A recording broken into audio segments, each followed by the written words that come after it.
I don't know about you, but ever since the final trailer released, I've watched it at least 3 times every single day, trying to write down every thought I have and analyzing every frame. It's driving me insane because 1, there is just so much to unpack, and 2, because I always try to get out all of my thoughts first before I watch the videos of other creators, and I am dying to see their videos. 1, because they're just in general really good, 2, because I want to support them, and 3, because I always find that there is so much that I've missed. I always think I've done a good job picking apart the trailers frame by frame until I watch someone else's video and see like 10 things that I've missed. You would think this would make me upset or annoyed at myself, but it doesn't. For one thing, I love hearing other people's perspectives, but also it just shows how much thought goes into these trailers from Nintendo. And with that, here's a list of 5 things we now know about Tears of the Kingdom because of that final trailer.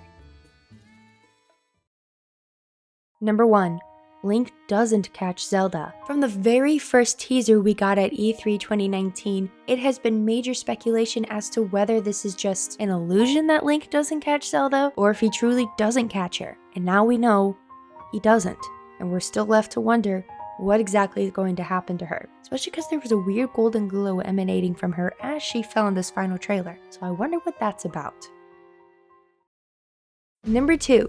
The NPCs, in other words the people of Hyrule, are going to be helping us in battles. Now we don't know exactly what format this is going to take, like if we have to initiate something or if they're just going to truly fight on their own, but this final trailer certainly has me leaning towards the latter, and I truly hope that is the case. Now instead of everyone being cooped up in their villages or maybe just walking and then suddenly getting attacked by a bokoblin, we're gonna have people of all the races helping us when we're battling on the land. I love this for many reasons, but especially in terms of the story. I love the idea that the people of Hyrule have had enough, and rather than just letting Zelda and Link handle everything, they are fighting back themselves and saying no more, we are not putting up with this any longer.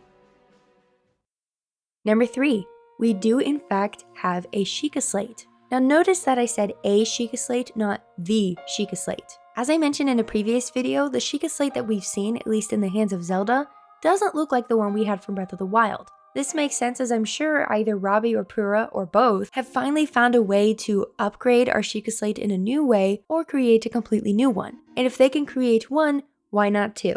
It stands to reason that both Zelda and Link would have it. Now that said, we don't have confirmation that there's 2. It could be that somehow he gets this from Zelda, but we don't know yet. Now I do think it's far more likely that as we progress through the game, we will reach a progression point where either Robbie or Pura is going to gift us a new Sheikah Slate. I'm very excited for this because I love the Sheikah Slate and I do want to keep those abilities, and I'm hoping that indeed we will have those abilities on our Sheikah Slate, but maybe just enhanced or with a few new ones.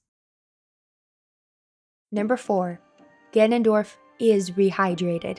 Another bit of speculation ever since the first trailer has been whether or not this Ganondorf will stay mummified, or will we see him in his full glory like from previous games? Well, that was certainly answered in the final trailer, and you can see how I felt about that. This new world.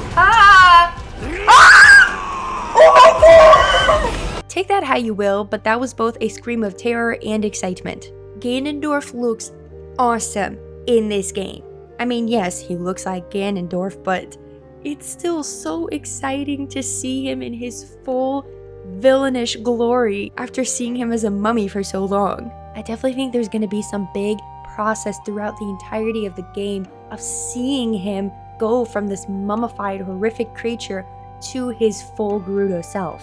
As we're getting stronger, he's getting stronger, and we need to look out.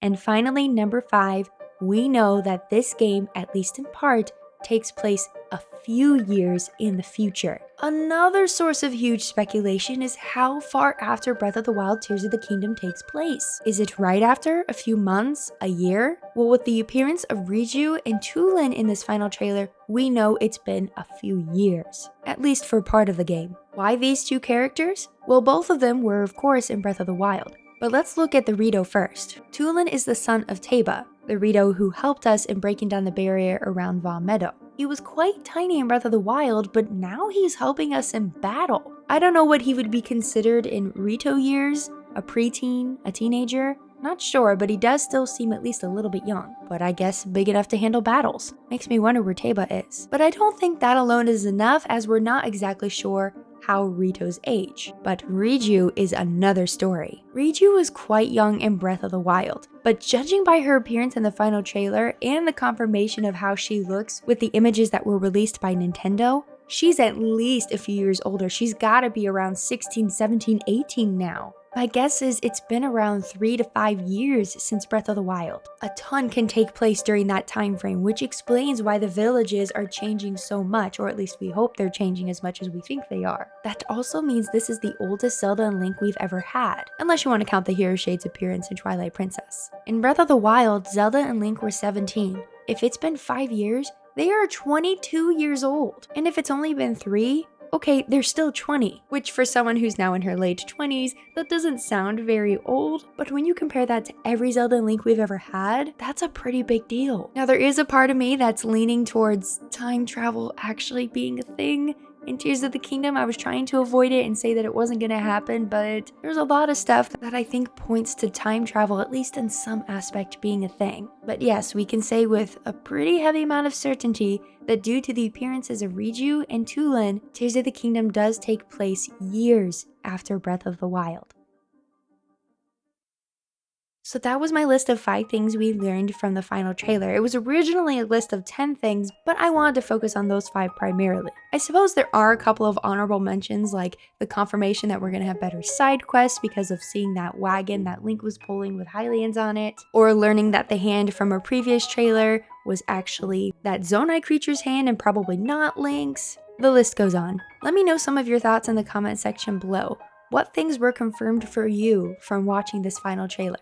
And if you enjoyed this video, please consider giving it a thumbs up and also joining the Geekdom by subscribing. I'm telling you, a simple thumbs up, comment, and a subscription really goes a long way in supporting the channel. Speaking of support, thank you so much to all of my channel members and patrons, especially those in the Hylian Knight tier over on Patreon. Joking Batman, Geek Mom, Lorulian Sheep, McToppler, Charles, and Magic Nate. Y'all are the best, and I thank you so much for supporting my little channel here.